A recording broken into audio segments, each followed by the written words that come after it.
The CCCR, or Centre for Creative and Cultural Research, investigates the ancient, innovative relationship between social culture and creative production. Based in the Faculty of Arts and Design at the University of Canberra, we generate scholarship and artwork in a wide array of humanities, social science, applied and creative disciplines. You are listening to a fresh presentation from the CCCR's Culture and Creativity Seminar Series. The presentation was delivered with slides. To view those slides, or to learn more about the Centre's work, please follow the links in the program notes. This podcast was recorded on the unceded lands of the Ngunnawal and Ngambri peoples.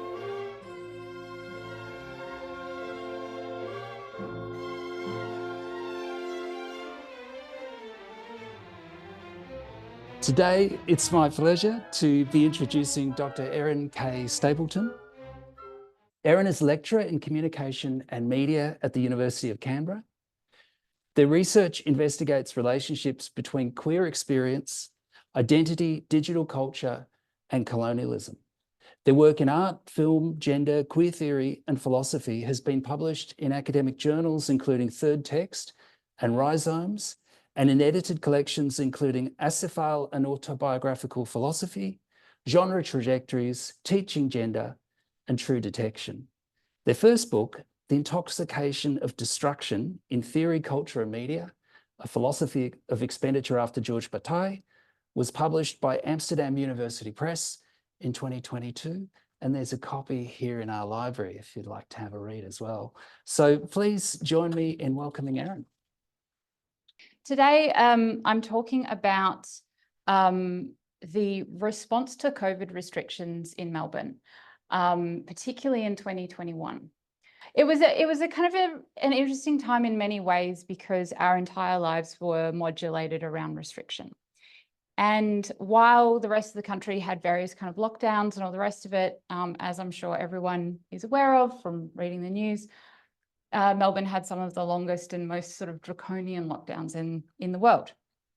They were really intense in terms of the way that movement was modulated and restricted, the way that curfews in particular were enforced.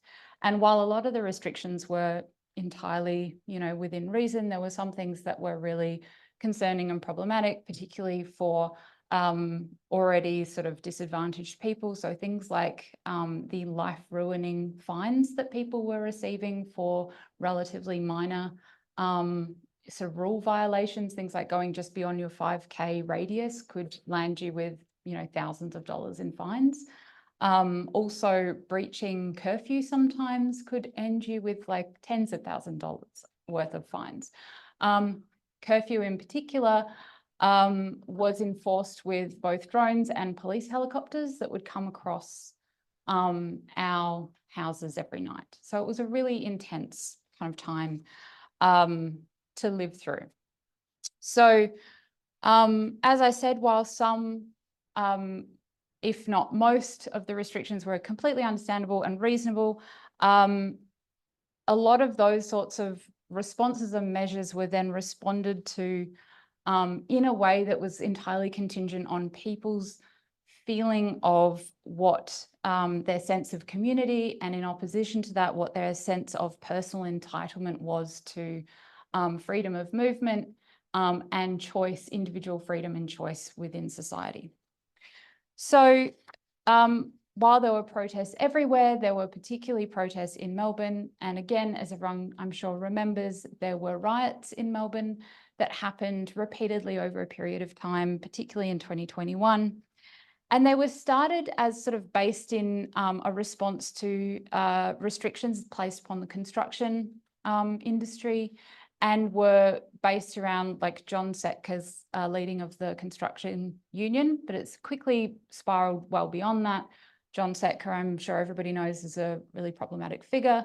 But he was sort of became a more minor figure in the course of the riots, and it really was well beyond the union's control. So a lot of the protests that turned into riots were separate from the union movement, and As you'll see, the people most likely to protest were not simply union members, because union membership looks very different to the people we see on the screen behind us, largely speaking.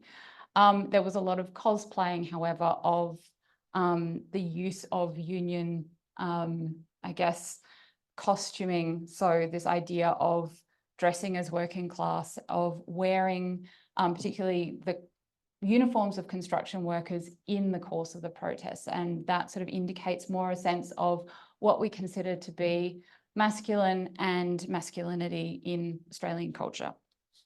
So this is sort of an enraged kind of resistance to the prospect of responsibility to community and to social obligation that overwhelming numbers of white people, and particularly white men, feel, which crystallized through the COVID pandemic. So the sort of far right movements that we're seeing now, and particularly the white supremacist movements that we're seeing now, kind of crystallized. They were certainly obviously around beforehand, but they certainly crystallized during this time, and particularly in Melbourne.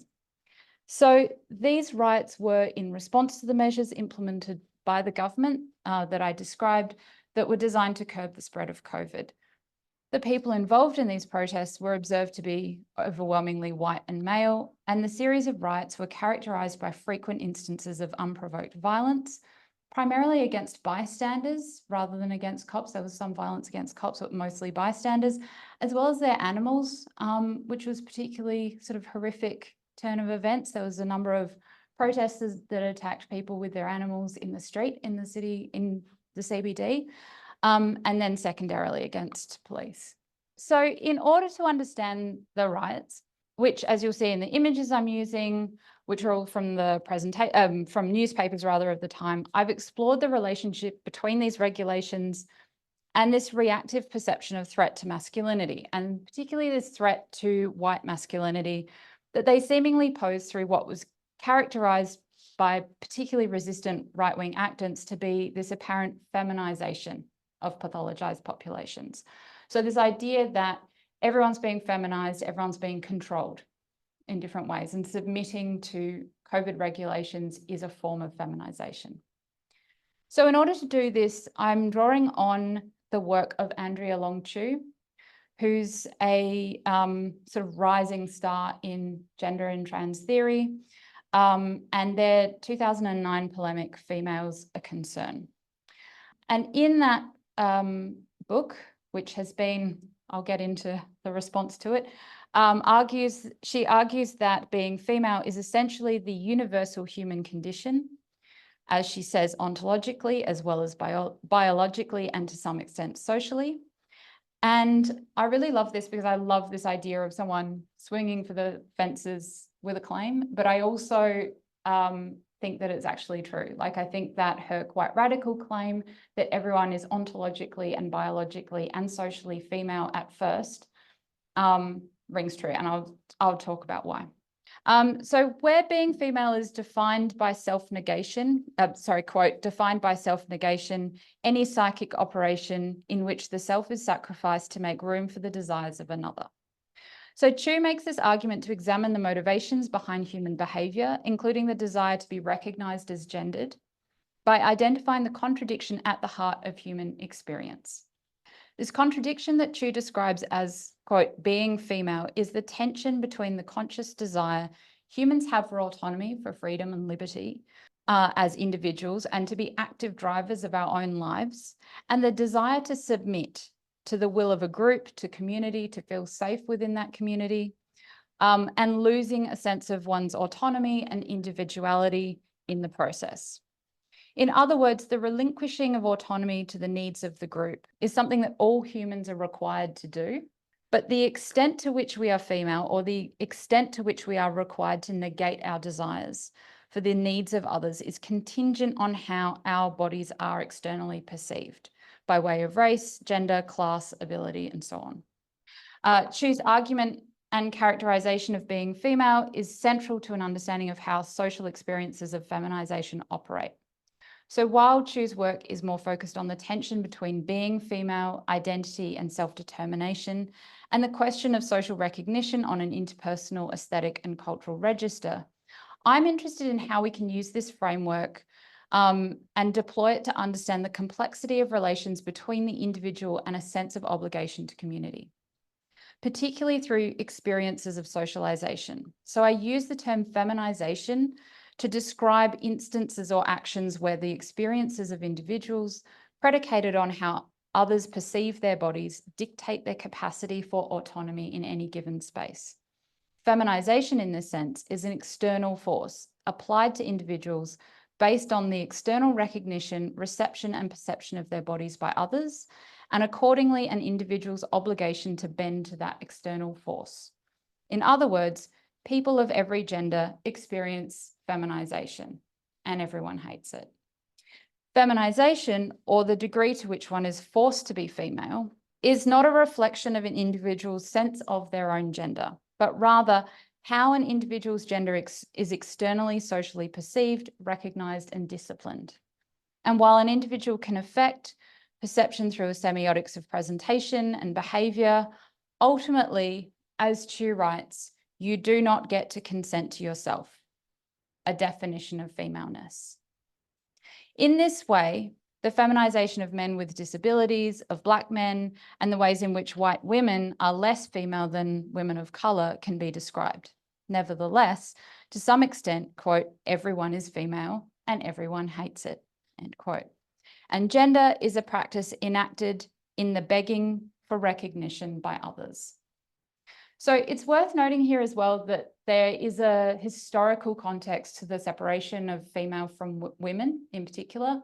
And Chu writes about this a little bit, not enough for my liking, probably, but that historical context is around American slavery and the designation of Black and Indigenous women's bodies as not being women's bodies, but being female, which meant that they could be used but not recognized as people or human beings, but they could be used for medical research in particular. It's also kind of worth noting that we use the term female for livestock. We use the term female for inanimate objects like computer plugs and etc., but we don't use the term women. So it's easy to separate these terms and kind of entirely supportable to do so. Long Chu's book was published toward the end of 2019, and I got a copy in one of the lockdowns in the first half of 2020, and it's like, oh, prophetic. And this struck me immediately, even though it's intended as a reworking and revisioning of Valerie Solanas' manifesto, which is really interesting because Solanas is obviously kind of a TERF darling, and Long Chu is gay. She's also gay, but she's trans. So the reviews of Long Chu's book are then quite surprising. So they either assume that Chu is kind of joking in a sense. So Chu talks about her commitment to a bit, so her commitment to the joke, but the joke being an ethics and an ethics of irony, pointing out a truth. And it's also read as an attack on trans studies.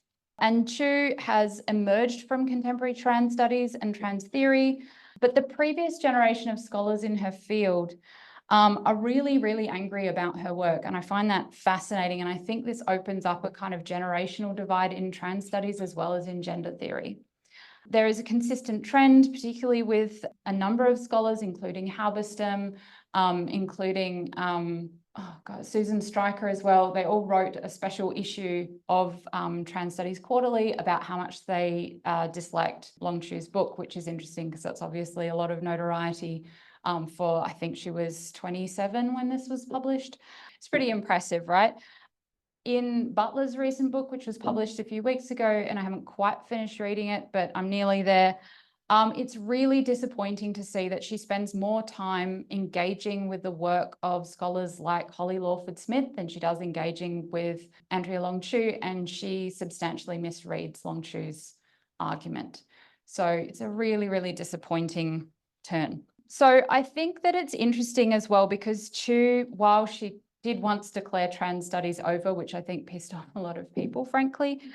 She also writes in an accessible way, and I think that that has led to her being not taken seriously necessarily, and using that irony and humor should not necessarily discount from the point of a text or the argument of a text. So in this analysis, though, I'm not so much interested in using this as a way to define a certain new type of masculinity, toxic masculinity, or emergent masculinity, as I am interested in considering in what this emergent set of public and performative acts of like masculinist resistance means. So namely, it resists this suggestion or potential for experience of being female. It is an explicit resistance of femaleness. So I'm not interested in defining this as like masculinity, as I say, but rather in thinking about what is being resisted in these expressions of violence. This association between masculinist endeavours and resistance to public health regulations associated with attempts to control and curb the spread of COVID has been exhaustively established. There's so much literature on this phenomenon. It has been noted that suspicion, as well as what's termed masculinist selfishness, extends beyond the responses of the general population to world leaders of Western countries, particularly but not exclusively Bolsonaro, Trump, Johnson, and Putin, who were all obviously world leaders at the time, each of which refused to wear masks at various times. Suspicion around the reported severity and the aggressive continuation of physical contact was common. With others is used, and this is used as a marker of what such leaders perceive to be masculinist vitality. A performance designed to be understood as reassuring absolute certainty through aggressive insistence that the threat of uncertainty does not exist. Quote, simply put, during this global pandemic, investment in masculinity as fearlessness and in control facilitates the spread of the disease, end quote. So this selfishness implies a lack of empathy and willingness to sacrifice the vulnerable, and obviously refusing to admit potential vulnerability as well, or to recognize it at all, while perhaps more importantly, refusing an obligation to a broader community and by extension to the social contract that underpins it. The association between adherence to the social contract, the perception and fear of feminization is tangibly articulated through this refusal. Tangibly, rather, yeah. Chu explains that gender then is a response to being female and that our capacities to respond to being female are dictated by our physical and social realities. So you can be female, but if you have a body socially understood to be biologically male, you have a different set of circumstances by which you might respond to being female. You might then understand yourself to be a man, to be non-binary, to be a woman, but ultimately that understanding stems from your response to being female, regardless. Everyone then develops gender and a sense of gendered identity because everyone is subject to some form of feminization. This is what is asked of people, although obviously to different extents and in different ways in interaction with other people, in communities and in society at large in general. The positionality of femaleness is justified in calling this experience female, regardless of the gender of the people experiencing it, because, as Chu says, quote, everybody already does. To be female is to be an object of someone else's desire, and most importantly here, subject to the whims of another, community or body. The phenomenon of gender convincingly as being how people respond or react to their specific experience of being female using physical and social resources available to them. Chu removes the position of being female from the tether of womanhood by acknowledging that while being female has a biological basis, from a biological standpoint, as I said earlier, everyone is already originally and potentially female. What happens to a person's body after that produces their relationship to their ontological point of origin, their relationship to being female, and therefore their gendered position. In this case, it emerges that the COVID-19 pandemic has reminded men, specifically white men, of their being female. In Chu's terms, and the performance of refusal to comply with public health orders, culminating eventually in violence, is one such defense mechanism. The enforcement of femaleness or feminization is a process by which bodies perceived by others to be female, as well as bodies that understand themselves to be female, learn to negotiate the world. This is an experiential and ongoing process that is configured differently for each person and is inflected by different kinds of experiences dependent on whether or not the individual is trans or cisgendered, whether they're a person of color, white, belong to a specific racial group or social class, religion, whether they're Indigenous, or how and whether they're disabled. Feminization is a tool of control applied unevenly and inequitably across racial and other divides. Consider again the femininity required of Black women as compared to white women, as compared to Asian or Indigenous women. Each of these and many others have distinctions in how femaleness is judged, corrected, and coded. Power and privilege trace complex lines across these boundaries, exerting divides in predictable and at the same time unexpected places. This practice of feminization is crucially, inextricably bound to colonial power, which in turn forms our relationships communally and individually to the social contract.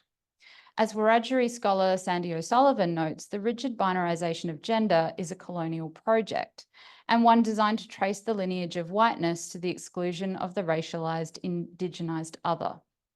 This practice reproduces whiteness through the classification and disciplining of gender normative behaviors, experiences, and morphologies, necessarily pathologizing and limiting gender diversity in First Nations cultures in settler colonial contexts. Kim Tallbear also talks about this as well, but from a Canadian perspective. And both O'Sullivan and Tallbear have noted that there's all these kinds of practices relating to gender reproduced through sexual monogamy, compulsory heterosexuality, and rigid gender roles, including the practice of feminization of certain bodies. These are all colonial practices used to reproduce whiteness, crucially, quote, linked to concepts of property. In other words, feminization is a key practice of colonization, the making property and the taking as property of other people, other bodies, justified by their modulated difference to the colonial holotype of straight white cis masculinity. This is the Westgate Bridge, if anyone's familiar with that. That was the time that they were all just allowed to dance around on there and no one stopped them. I'm going to talk about this a little bit later, but compare this to how the police respond to queer people at Midsummer when they protest. Compare this to how the police respond to protesters, you know, who are trying to stop arms going to Israel, versus how the police are responding to white men on across the Westgate. You can go directly to jail, and someone did recently for 30 days for being on the Westgate and having a protest. None of these men went to jail. Very interesting. One's body, socially constituted as a pathology, is an experience of being female characteristic of the experience of living during the COVID-19 pandemic. The set of everyday restrictions imposed upon everyone closely resembled those that regulate and discipline women's bodies more generally. While this is not inherently feminine to be controlled, oppressed, reduced, but rather a reflection of the patriarchal social control of femininity that constitutes women as Chu says, the select delegates of being female, and therefore the experience of feminization accordingly. So this can be understood as a set of lessons transfigured into a set of behaviors designed to train people to train rather the individual person towards normative, if not stereotypical, feminine behavior. This can include common examples like self-protection messages, routinely communicated to women about their movements and behavior in public spaces, like don't be out at night, don't be drunk, wear modest clothing, stay away from people, as well as culturally specific standard practices about how women should appear and behave. These rules are explicitly these rules explicitly restrict and prohibit and make transgressive behavior by women perceived to be socially inappropriate. And those behaviors are typically, although not always, far more socially acceptable for those people perceived to be or who perceive themselves to be men. Feminization is, broadly speaking, a tactic of limitation and control. The prohibition of being female binds all kinds of bodies beholden to those limitations that offer relational freedom to those who most easily escape the clutches of feminization, i.e. cis white men. Key to most characteristics or sets of appropriate behaviors associated with feminization is the expectation of the reduction of the body in public space, framing female bodies as otherwise at risk. And so we see this in COVID, all bodies are suddenly at risk and at risk of transmitting pathology as well. So that Iris Marion Young concept of throwing like a girl and taking up space becomes something that is applied to the whole population. The notion of taking up physical space becomes complicated under COVID by practices like social and spatial distancing. Speaking up is complicated by the visual and physical barrier of masks, and the virulent disease itself is a challenge to a body's robust health. Perhaps most importantly, the best way to control the spread of disease and serious illness from it, vaccination, is provided through a series of intramuscular injections, breaching the physical and psychic barrier of the skin. The mediatized global and spatial controls that have governed populations under COVID have given all people a palpable sense of this feminization of being female. And so this has meant that the pandemic has revealed a hatred of being female, as it has laid bare a range of interventions that most men are not regularly accustomed to being subject to. So this kind of physical distancing, this kind of idea of curfews, surveillance limits, activity specifications and definitions are entirely new, particularly to white men, particularly to cis white men who haven't had to think about how their bodies are in public spaces. So the level of policing and population level surveillance, while deeply disturbing, was least accepted by that portion of the population of cis white men in particular, who chose to riot against them. So women, people perceived to be so, and people subject to feminization are long familiar with this pathologization of their bodies. And there's this kind of sense that their bodies are, easily breached. Everything about them is diseased. And to be feminized then is at least in part to learn that one's body is a liability, open to invasion and exploitation, if not policed by these systems. So women and people who are feminized in different ways and to different extents learn that they are reliant upon community for safety, and so must adhere to these rules for that safety. And so when we have a situation where the entire population is asked to adhere to those same rules, people who perceive themselves to not require that safety resist. So the terms of the COVID-19 pandemic have forced populations ordinarily inoculated by that privilege to consider the vulnerability of embodiment in this unprecedented way. So at the time, there were a lot of discussions around parallels between like Susan Sontag's observations of the language of infection as politicized with the AIDS crisis. The COVID virus has made that politicization quite different. And from this, a culture emerged where hegemonic masculinity is performed through a refusal to wear protective equipment, to take protective measures, to avoid infection, to refuse vaccination, and to obviously riot against lockdowns. And this phenomenon reflects a desire to refuse even the suggestion of having a permeable or vulnerable body or relying on any kind of safety from community. Which brings me to the social contract. So the social contract and the idea of work related to it. I'm actually really interested in how many people were protesting to go back to work, particularly because there were so many like supports to allow people to stay home and still get paid. And yet, but that aside, that's a separate project and just a question in my mind. But the social contract, the principle that individuals forego some freedoms rather for the protection of social cohesion and fulfillment of community is, after Rousseau, a well-established tenet of modernity.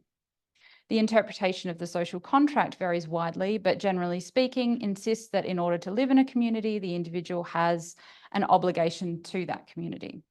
Where Rousseau imagined the obligation as one of equals, albeit within a very limited framework of who gets to choose in the first place, this framework of obligation to the other, broadly speaking, and to those around us in particular, is one far more familiar to people who have experienced greater feminization by virtue of their gendered appearance, race, sex body, or sexuality. It's been observed that the effective promotion of COVID-19 management, as well as vaccination updates, should feature an appeal and even a reinvigoration of the social contract. So that's sort of something that's been discussed in these campaigns. And this idea that the common interest is served by submission to vaccination. So the idea that vaccination and the individual, after Rousseau, must submit to that far greater common interest is kind of lost if a citizen refuses to adhere to that social contract, which, as Rousseau writes, he should then be forced to be free. The implication being that without citizenship, the subject can no longer expect the comfort and protection of the society that requires that contract. Many anti-lockdown protesters may agree to this freedom, primarily because they lack an understanding about what it means to live without the protection of social order, as a result of the social cushioning that white masculinity provides. As Charles Mills argued, this social cushioning is predicated on a racial contract that relies on the exclusion of non-white people and their objectification in relation to the Western humanist white male subject. Similarly, women and feminized bodies are socially constructed as a reproductive resource, historically without full access to citizenship or suffrage, meaning that they are subject to the social laws and prohibitions, but are historically limited in their capacity to change them. While access to the protections associated with the social contract are predicated on their racialization, where white women are afforded greater social protection than women of color. In other words, in one way or another, we're all socially obligated to the social contract to bend. We all bend differently and to different extents in different circumstances, but everyone has a sense of making way in common, whether they acknowledge it or not. So this requirement to bend, what can then be understood as being female or putting the needs and desires of someone else ahead of our own, gives us the potential to see community, the capacity to appreciate an experience that is not our own and to empathize. So those most infrequently subject to that experience, particularly during the COVID-19 pandemic, rage as a result from the sense of obligation, which has been demonstrated for the first time. So being female as a social obligation is then asked of white men least often of all. So reminiscent of Olympe de Gouges' statement in the Declaration of the Rights of Woman, 1791, that, quote, "A woman has the right to mount the scaffold. She must equally have the right to mount the rostrum," which, as I've discussed elsewhere, establishes a relationship between marginalized bodies that are subject to the laws of the state but are excluded in participating in their establishment. So this description is reliant as well on Nash's characterization of Patricia Hill Collins's matrix of domination that, quote, "sought to attend to structures of power rather than identity and subjectivity," end quote, and how it allows for the recognition of difference as well as likeness, quote, "the violence that structures of domination inflict in various ways and in differing severity on everyone," end quote. This brings me to the idea of police restraint. So a striking characteristic of the policing of both the Melbourne anti-lockdown protests, as well as other protests that were happening around the world that were predominantly populated by cis white men. Numerous reports and recordings showed police being assaulted by the participants of those riots, and the police showing a lack of aggression, a lack of response when compared to the far more aggressive responses to the comparatively law-abiding protests of things like the Black Lives Matter movement that were occurring simultaneously in the US, the UK, and Australia, as well as the queer protests more recently, as well as the pro-Palestinian rallies more recently, suggest a tacit support, if not complicity, in policing. Again, the police force in both instances, characterized by whiteness and colonial institutions, judge the aggression of white men differently and punish it less severely than that of other kinds of people. So again, people are unequally required to submit. The result being that rioters who aim clearly to, in some senses to destroy property, to attack people, to enact violence across streets are not necessarily brought to justice, and there's nothing, further that happens to them, including things like what happened on the Westgate Bridge. So more than the crowd simply being constituted primarily by white men, the lockdown protests were characterized by members of the crowd sporting far-right, white supremacist and other extremist symbols. So amongst the images that I've shown you today, there are a number of white supremacist symbols. There's also, I was looking at the images just before and I spotted one I hadn't noticed before, which was like a COVID conspiracy t-shirt of like Bill Gates, and like it was like Kill Bill, i.e. Bill Gates, because they thought that Bill Gates was like propagating COVID somehow. There were also models of gallows documented, and then there were a lot of people marching alongside or with Nazi symbols, implying their support. And we can see through this that this idea of feminization is inherently racialized as well as gendered, as only white men are able, for the most part, to entirely avoid being female in nearly, but as we've seen through COVID, not all circumstances. And so they are the most outraged when they perceive an imposition on their individual autonomy. These examples reflect a broader inability for those whose masculinity is most fragile to cope with the health advice given and restrictions imposed as a result of the COVID-19 pandemic. The rage of cis white men in response to the imposition of community, of being female, is one supported by colonialism, which promises white men in particular that their desires should never be compromised by the will of anyone or anything else. And everyone hates it. Thanks. Okay, thanks so much, Erin. That was fascinating and utterly lucid. I'm looking forward to hearing people's questions and comments. So would anyone like to start off with a comment or a question? Thanks, Erin. Gee, it's really exciting work. And thank you so much for sharing it with us today. And I have learnt a lot through this process, which is really wonderful.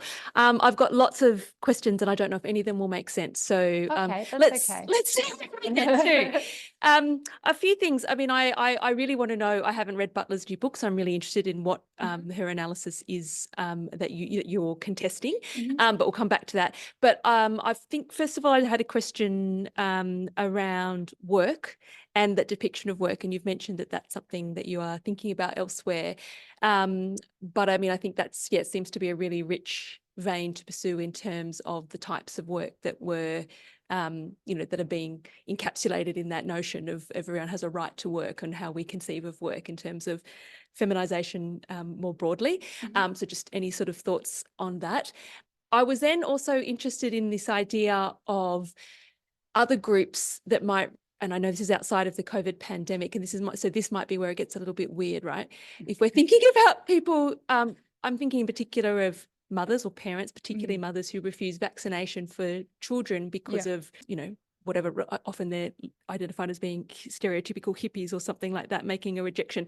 And the correlation of that, the sort of same sort of analysis, like does that work in are they also, I mean, they're refusing the social contract. Are they also entitled? What is their sort of sense of entitlement? So, okay, I'll do the second one first, cool. if that's okay. So in terms of the idea of like the new age hippie refusal of COVID vaccinations in particular, I think at the time it was a little more confusing than it is now. Now the new age to white supremacy pipeline is like a well-trodden path. But a few years ago, we were less aware of that. But it is overwhelmingly like white women in particular who are like refusing vaccinations for their children or themselves. And again, it's this sense of like autonomy and this like right to choose in opposition to the community or the rights of the community in such a way that suggests that you feel less vulnerable than perhaps you should, right? So that obligation to community and that sense of safety that community provides, is something felt a lot more strongly by people who are more often subjected to violence or feel the threat of violence, and so behave accordingly. The other thing that I would say around that was that at the time that this was happening, I was starting some research. I sort of like submitted a few like grant applications and everybody ignored me. I was like, fine. I was like, but around like doing research in the distinction between anti-vaxxer rhetoric and vaccine hesitancy. So there was a strong vein of like particularly communities of color who were like refusing vaccinations for extremely different reasons. And that's a really different conversation. And it's usually around the fact that things like vaccination programs have been used to surveil communities like in Iran, for example. And so they have vaccine hesitancy. It's not about refusing on the basis of individual autonomy. It's about refusing on the basis of refusing state surveillance. Different kettle of fish entirely. So but no one cared. So that was rude. Anyway, don't give up, Erin. Keep trying. I mean, a bit late now till the next pandemic. We'll wait then. But next year after, too much. The animal trade, etc. Blah blah blah.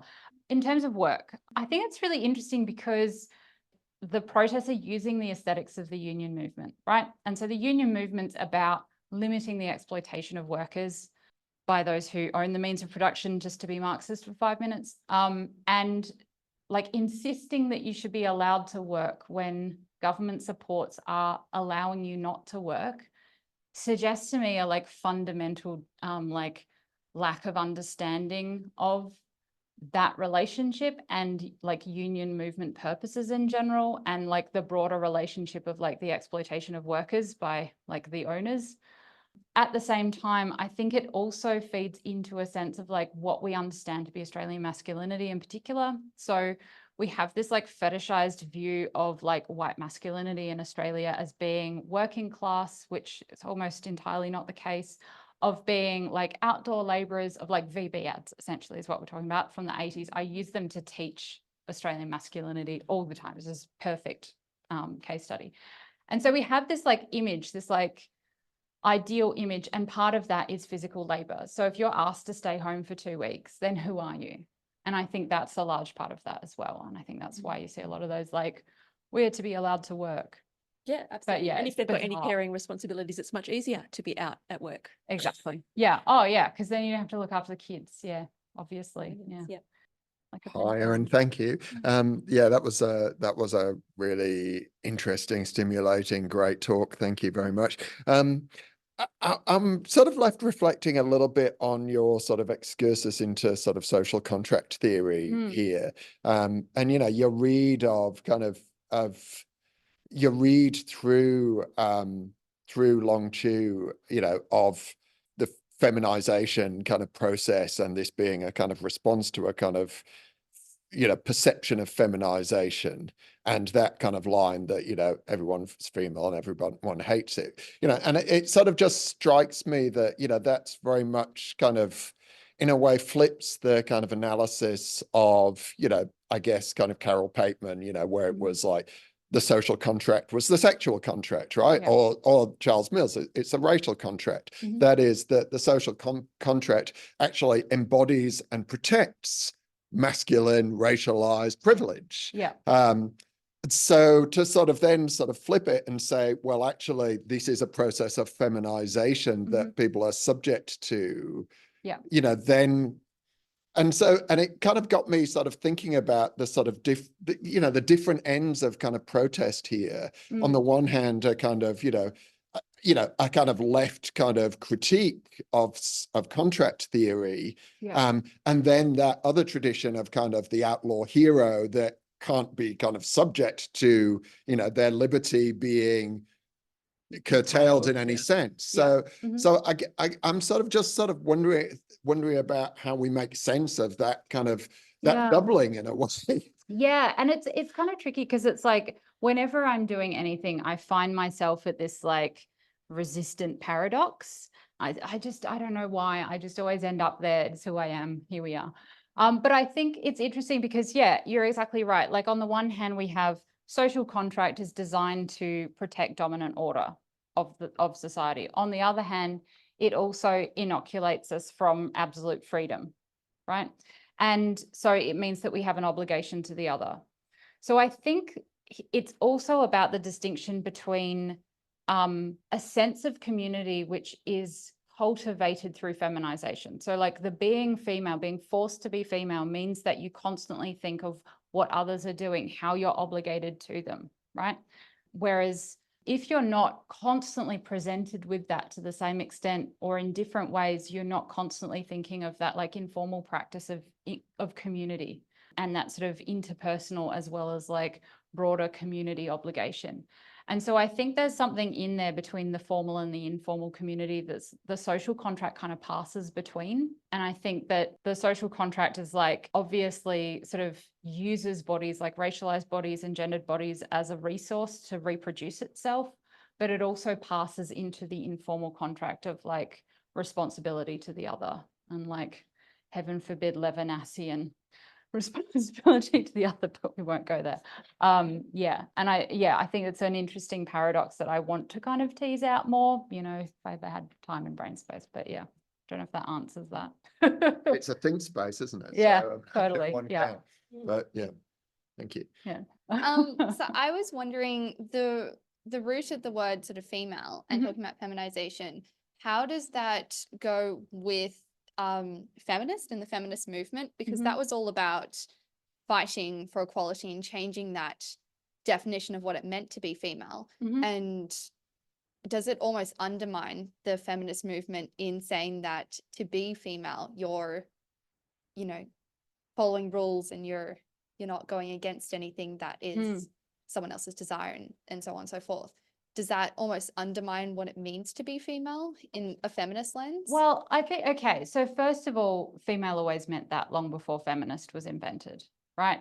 And so we can split female from femininity and feminist, but also feminism is about the rights of women, not the rights of females, because it's not about the rights of like a female plug or, you know, a female animal necessarily, right? Animal rights is a separate, although related field, right?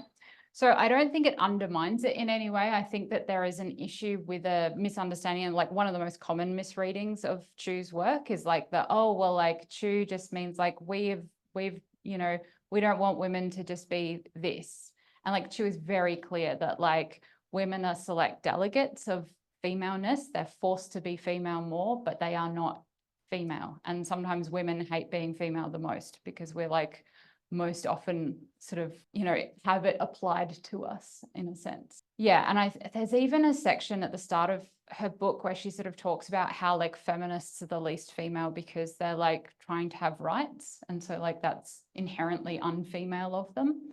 And so it's one of those things in that book, and I think it's really smart and I think it's really compelling to like force you to constantly challenge your association with words and the relationship between words.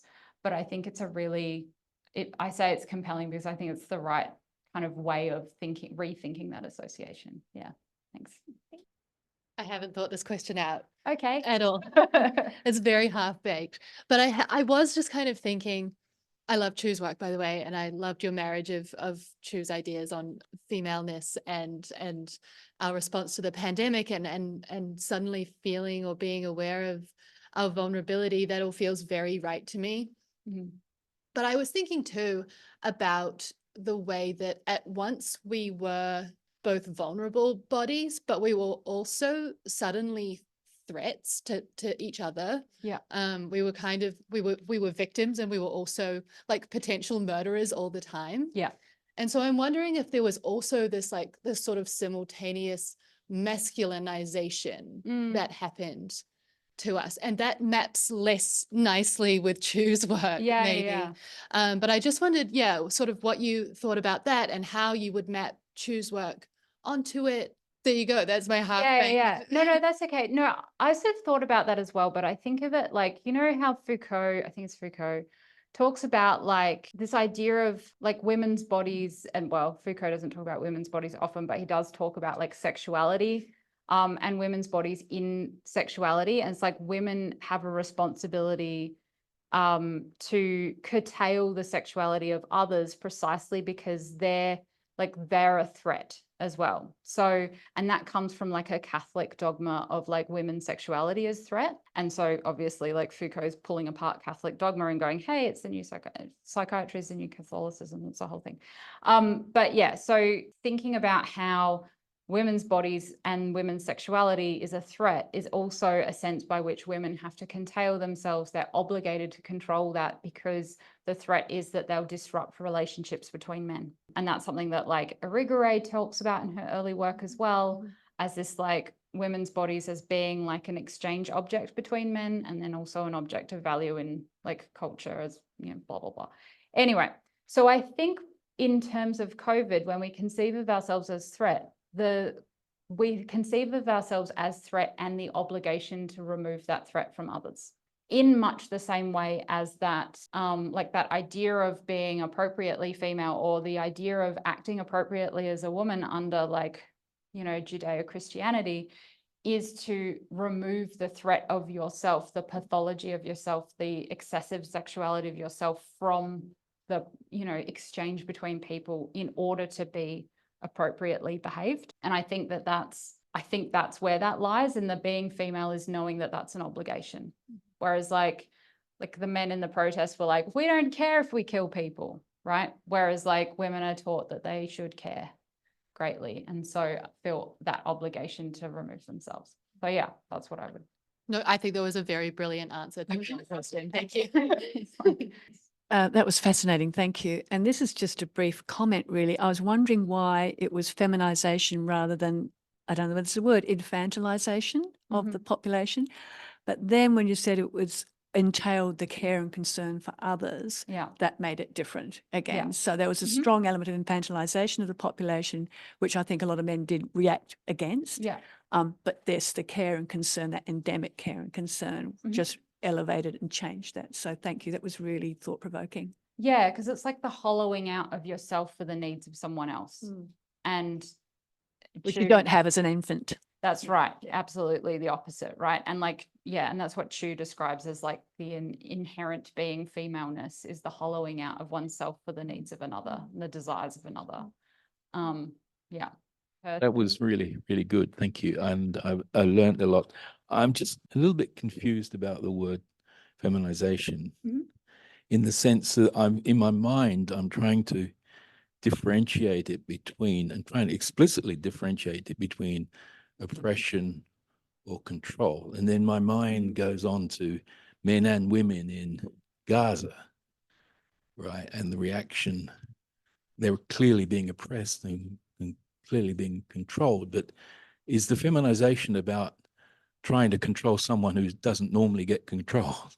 Is that what you mean by feminization? Is that the differentiation? So feminization is the enforcement of like the hollowing out of oneself to the needs of another. So where Andrea Long-Chu says being female, I say feminization. So feminization is a word that we haven't really used in feminist and gender studies since like the 80s, frankly, which I find really interesting because I'm really interested in the way that gender is enacted on other people's bodies. So we have a lot of discussion these days around how our gender identity is really something that we say for ourselves. And so as a result, when we talk about gender, it's always like something that, you know, we're allowed to say how we feel. We say that we're this gender, and like there's a really important conversation around that, but also other people impose it upon us all the time. And gender is really formed in the relationship between what we feel and what other people feel. So when Chu says like being female, or I say like being female, but also feminization of populations, I'm saying that that kind of position, that subject position or non-subject position, is being imposed upon people. So it's the imposition of that lack of self, essentially, or individual sense of self, which is a form of control and it's a form of oppression. So it's both. Yeah. Cheers. Yeah, it's okay. Yeah, thanks, Erin. I found that totally fascinating and you know, quite riveting to listen to too. My attention was struck by the protester who had mandate on his sign, and he had man-date. Yeah. So I'm wondering about the connection between feminization, you know, as you've theorized it, and homophobia. Yeah. Oh, yeah. I mean, obviously there is a lot of the majority of the people who were protesting were obviously performing a like very heteronormative masculinist sort of like way of being. There certainly wasn't a great deal of queerness or gayness within the crowd. I do wonder what the rest of that sign says. Like I was just looking at that today and being like, I wonder what that says. Did it say orgasm? I couldn't find the word Just orgasm. to repeat that like, for the at-home audience, the sign said the only mandate we need ends with an orgasm. yeah, because you can't see who's holding it. But yeah, and like, because there's so few women in the crowd, but there are like a few, like there's like 3 or 4 in the entire image, which is also indicative. But yeah, and I find that really like interesting because obviously the masculinity as performed in those protests is very much threatened by homosexuality in any and But all at the forms same of time, they're having a queerness. massive mandate. At the same time, well, that is like, you know, typical of like fragile and toxic and super right-wing masculinity is the exclusion of women, is the exclusion of gender diversity, is the exclusion of queerness to reproduce, because it's, you know, fragile against all those things and yet is deeply homosocial. So yeah, that's par for the course. But yes, also like quite indicative. Yeah. Yeah, thank you. Okay, looks like it's about time to finish up. Please join me again in thanking Erin for a really fabulous presentation. Everyone.